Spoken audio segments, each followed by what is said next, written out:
વાત અને વાત બોલવાનો ડર, મન અને મનમાં ઉઠેલા વિચારો અને એ વિચારોને શબ્દો થઈને મોઢામાંથી બહાર લાવવાની સફર કેટલું પેચીદું છે. ઓફિસમાં બેસીને, ઘરમાં બેસીને ખર્ચા અને બચતના હિસાબો તો આપણે સટાસટ કરી નાખીએ છીએ. પણ જો લાગણીઓના હિસાબો કરવામાં આવે તો કદાચ આપણી પાસે કોઈ સરવૈયું જ નથી હોતું. શું તમે એવું મહેસૂસ કર્યું છે? બાબાઓની, સ્પિરિચ્યુઅલ ગુરુની અને મોટિવેશનની વાતો સાંભળવામાં તો ઘણી સારી લાગે છે.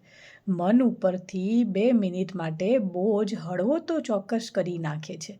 પણ શું એનાથી આપણા જીવનમાં કોઈ ફર્ક પડે છે? શું લાગે છે?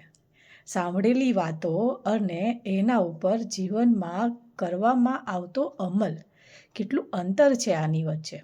શું તમને લાગે છે એવું? ફેક પોઝિટિવિટી અને ફેક સ્માઇલની વચ્ચે નવું શબ્દ એડ થયો છે, ફેક પરફેક્શન.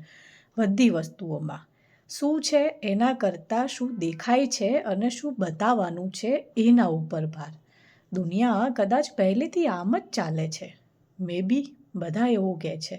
પણ કદાચ સોશિયલ મીડિયાના લીધે એ બહુ હાઈપમાં આવી ગયું છે.